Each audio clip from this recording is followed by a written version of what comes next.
वो ऐन उस वक्त दुबई पहुंचते हैं जिस वक्त भारत के वजीर खारजा दुबई पहुंचते हैं, और भारत के मीडिया में भी कोई खबर नहीं है इस हवाले से। हाँ, हमारी तरफ जो है वो अमन का हैजा ज़रूर हुआ है, ठीक है, अमन का हैजा, और उल्टियाँ करी जा रहे हैं हम अमन की, कोई और करे या ना करे।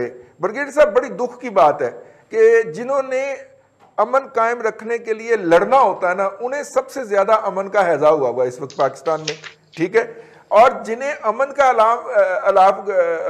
अलापना चाहिए पाकिस्तान में, वो जंग की बातें कर रहे हैं, ठीक है, बल्कि अब तो वो भी नहीं कर रहे हैं जी, उनको भी हमने निकाल बाहर मारा है। ये जो आलमी सतह के ऊपर खबरें आ रही हैं ब्रिगेडियर इमरान मलिक साहब के मुज़ाकरात हो रहे हैं, और क्रेडिबल इंटरनेशनल मीडिया जो है वो इसको रिपोर्ट कर रहा है। पाकिस्तान का नेशनल सिक्योरिटी एडवाइजर, वो जो बचूंगड़ा है बच्चा बेचारा, वो कहता है मुझे तो नहीं पता ऐसी कोई बात हो रही है, और वो कहा जा रहा है कि ISI और रवा के दरमियान मुज़ाकरात हो रही है। कैसे मुज़ाकरात हैं सर, अगर हो रहे हैं तो?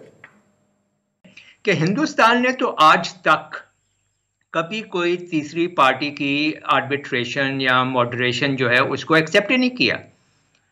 वो तो हमेशा इसको पाकिस्तान और हिंदुस्तान के दरमियान जितने भी मामलात हैं उसको बायलैटरल लेवल पे वो इसको डील करना चाहते हैं। उन्होंने तो प्रेसिडेंट ट्रंप, जिन्होंने कोई 2-3-4 दफ़ा सालिसी की पेशकश की, उसको भी बहुत ज़्यादा घास नहीं डाली। तो अब UAE के आर्बिट्रेशन में या उनकी सालिसी के ऊपर हिंदुस्तान कैसे राजी हो गया? ये बात जो है, अगर हम बातचीत कर रहे हैं तो फिल वक्त अभी हो क्या रहा है, लाइन ऑफ कंट्रोल के ऊपर सीज फायर हो गया है, फायरिंग बंद हो गई है। हिंदुस्तान के ऊपर प्रेशर जो था कश्मीर को के इशू को रिजॉल्व करने का, वो कहीं से भी हमें नजर नहीं आ रहा है कि उस पर पड़ रहा है। तो उसने इसमें एडवांटेजेस सारे हिंदुस्तान को जा रहे हैं। तो पाकिस्तान को ये चाहिए कि किसी भी सूरत में वो बेशक डिप्लोमेटिक कॉन्टैक्ट्स, इंटेलिजेंस वाले के जो कॉन्टैक्ट्स हैं वो जारी रखे, मगर without prejudice to Pakistan national interest. Pakistan के नेशनल इंटरेस्ट का कोई नुकसान नहीं होना चाहिए। और पाकिस्तान का नेशनल इंटरेस्ट इस वक्त यही है कि कश्मीर के अंदर जो भी उन्होंने ये जो इकदाम उठाए हैं 5 अगस्त 2019 वाले, वो वापस रिवर्स हों। उसके बाद पाकिस्तान को इनसे खुलकर आमने सामने बैठकर बातचीत करनी चाहिए। रईस साहब देखें, इंडियन उनकी फॉरेन पॉलिसी अपने मुल्क के मुताबिक है, वो किसी मुल्क के मुताबिक नहीं ढालते उसको या चेंज नहीं करते हैं। बिल्कुल सही। आप हमारे यहाँ अयूब से लेके आज तक एक ही पॉलिसी जो भी कि कोई पॉलिसी नहीं, कि कोई पॉलिसी नहीं है, हमने बनानी भी नहीं है। उन्होंने 47 में जो कुछ बना लिया था कि जी ये इंडिया है, वो आज भी वो मानते हैं जी कि ये इंडिया, उसमें इजाफा करते जाते हैं। उसमें उन्होंने 74 के अंदर उन्होंने वो जो उसमें अब्सॉर्ब किया था सिक्किम, अगर आपको याद जी मैं वही बता रहा हूँ कि उन्होंने कुछ नहीं किया। उन्होंने ये कहा कि जी हमने इसको बनाना है, बस nationalism is the final thing. हमने इस तरह का काम नहीं किया। हमने वक्त के साथ साथ कुछ तब्दीलियां, भारत ने भी तब्दीलियां की होंगी, मैं नहीं कहता, according to circumstances, international environment क्या चल रहा है, कौन किधर अलाइनमेंट्स दे रहा है, उसने किया, लेकिन उसने अपने मफादात को आगे रखा। हमारा अलमिया यह है कि हमने दूसरों के मफादात को आगे रखा तो हमें मार पड़ती है। फिर अब इंटरनेशनल मीडिया के कितने, अगले दिन मैं देख रहा था एक फुटेज चल रही थी इस्लामाबाद से जी कि इंटरनेशनल मीडिया के तमाम लोगों को बुलाकर एक ब्रीफिंग दी जा रही है, ये इस पे TYP जो है तहरीके लब्बैक पे उनको ब्रीफिंग दी जा रही है। तो रईस साहब उसमें देखें, मुझे बताइए कि हम इतने हैंडीकैप होते हैं कई चीज़ों पे कि हमें वज़ीर दाखिला या वज़ीर ख़ारजा नहीं मिलता। वो BBC से फ़ोन जाता है या किसी आलमी मीडिया का, रॉयटर्स से जाता है, CNN से जाता है, ठक करके उनको सॉर्ट दे देते हैं। तो रईस साहब फिर वो जब हमारे से पूछेंगे तो हम तो अंदर की बात ऑटोमेटिकली पता चल जाएगी। रिपोर्टिंग कर रहे हैं तो मुस्बत रिपोर्टिंग करें। एक दिन पहले तक जो है वो TLP जो है वो गद्दार होती है, वो राह की एजेंट होती है, उसके लिए 12 घंटे पहले हैं 12 घंटे पहले उसका ना इंडिया से 2.5 लाख ट्विटर हैंडल भी ऑपरेट कर रहे होते हैं, और 12 घंटे के बाद वो बहुत अच्छे अमन पसंद लोग होते हैं, उनके बयानात चलाए जा रहे होते हैं। यार आप मुस्बत रिपोर्टिंग किया करें ना, रियासत जैसे यू टर्न मारे आप भी यू टर्न मारिए करें। तो आपका ना साबन स्लो है वैसे। रईस साहब वो साबन का भी मसला है। दूसरी बात यह है कि जहां से रियासत यू टर्न लेती है ना, उसके बाद वो उसको बंद कर देते हैं। वो हमें दसते ही नहीं है कि यू टर्न यहाँ से लेना, वो वहां पे दीवार लगी होती है, हम अगली तरफ जाते हैं, आगे से सारा रास्ता पहले ही बंद हुआ होता है। उसके बाद हम कहीं दाएं में, तो वक्त की दौड़ है ना, वक्त की दौड़ है, हम कहीं दाएं बाएं हो जाते हैं। अब ठीक बहुत शुक्रिया चौधरी साहब, बहुत शुक्रिया। भट्टी साहब फोन मुज़ाकरात अगर तो कह रहे हैं, हजरत कह रहे हैं, तो ये इंटरनेशनल मीडिया मुस्बत रिपोर्टिंग क्यों नहीं कर रहा कि जब हम कह रहे हैं मुज़ाकरात नहीं हो रहे तो वो भी कहें मुज़ाकरात नहीं हो रहे। वो कही जा रहा है कि मुज़ाकरात हो रहे हैं, मुज़ाकरात हो रहे हैं, और लम्हा मौजूद में भी हो रहे हैं। रईस साहब, वो इंटरनेशनल मीडिया जो है ना जी, वो आज़ाद है। नहीं, वो मुस्बत रिपोर्टिंग करे ना जी, आज़ाद रहे। नहीं, उसको देखें, उसको हम डिक्टेट नहीं हम कर सकते। इंटरनेशनल मीडिया के एंकर्स को भी तनख्वाह देंगे, उनकी बीवियों को भी तनख्वाह देंगे, और वो बीवियों के जो कॉलम छपेंगे वो भी हम खुद लिख के देंगे, लेकिन वो मुस्बत रिपोर्टिंग तो करें ना जी। रईस साहब देखें, बात ये है कि इसमें दो निकलती हैं बातें कि अगर मुज़ाकरात हो रहे हैं तो हम क्यों छुपा रहे हैं। दूसरी बात कि अगर बिल्कुल ही नहीं है तो फिर ये खबरें क्यों गर्दिश कर रही हैं। ये दो उसके पॉइंट, ये दो ऑप्शंस हैं जी। इसमें अगर तो देखें जी, अगर मुज़ाकरात भारत से हमारे हो रहे हैं, अगर एक उसमें एक ये पहलू निकलता है कि हो रहे हैं और कि हम नहीं बताना चाह रहे हैं, तो उसमें यह है कि हो सकता है कि यूएई में कोई इंसिडेंट हो गया हो कि वहाँ पे भारतीय वज़ीर ख़ारजा भी पहुँच गए हों या भारत का वफ़द पहुँचा हो, और ये भी पहुँच गए हो चूँकि उनके ताल्लुकात यूएई के भारत से बहुत बेहतर है हमारी निस्बत। इसी तरह बाकी जगहों पर भी हो सकता है। अभी वो सार्क का भी पिछले दिनों आया हुआ था जी कि मोदी साहब ने कहा जी कि मैं पहुँच जाऊँगा, मसला ही कोई नहीं है, पाकिस्तान में है या पाकिस्तान के किसी दूर दराज इलाके में भी है, वो चाहे ग्वादर में होगा, मैं जाऊंगा। बात ये है कि अगर हमारे यहाँ जो एक डिप्लोमेसी, बैकडोर डिप्लोमेसी है, ये नरवाना फोर्ट की जो लिगेसी अब तक ये उसी का एक सिलसिला, बाद लोग ये कह रहे हैं कि वो जो चल रहा है अभी तक बैकडोर चल रही है।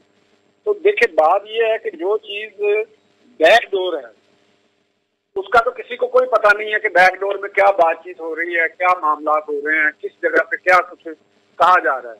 और अगर फिर उसके अंदर एजेंसी को कहा जाए कि एजेंसी एक दूसरे से मुज़ाकरात कर रही हैं, तो मेरा ख्याल है कि भी ऐसा बज़ाहिर, क्योंकि मैं कोई इंटेलिजेंस का आदमी तो नहीं हूँ, मेरा नहीं ख्याल कि कोई इंटेलिजेंस की मालूमात तो शेयर हो सकती है।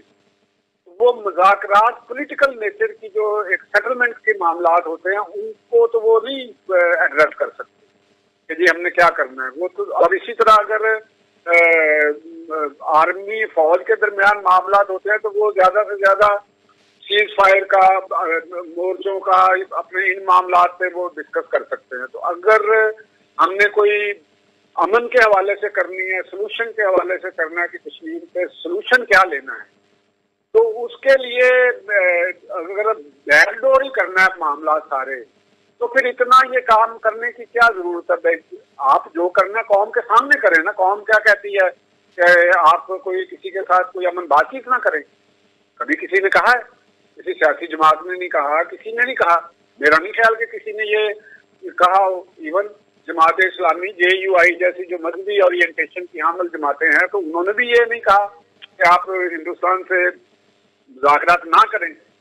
वो अलबत्ता ये जरूर कहते हैं कि भी आप कश्मीर पे जो सेटलमेंट है वो पाकिस्तान के मौके पे वो करें और वो मामला को करें। तो बात हमारे यहाँ ये एक अजीब किस्म की ये बात है कि जो बैक चैनल मामला हो रहे हैं इंटरनेशनल डिप्लोमेसी में। एट वॉर, जब जंग हो रही हो, मेरा ख्याल है कि जब जंग हो रही हो तो उस वक्त तो एक दूसरे के साथ रवाबत की एक वजह बनती है। तो जब एक पूरी तरह कोई ऐसा मसला भी नहीं है तो फिर बैकडोर आप किस चीज पे क्या कर रहे हैं। एक चंद बंदे अगर हो रही है, अव्वल तो तरदीद आ गई है, चंद बंदे या चंद ऑफिसर्स जो इस मुल्क के एक तनख्वाहदार लोग हैं, हमीद गोल कह लें, नहीं मेरा क्या, तो वो क्यों मतलब बैकडोर में उनका बनता नहीं है।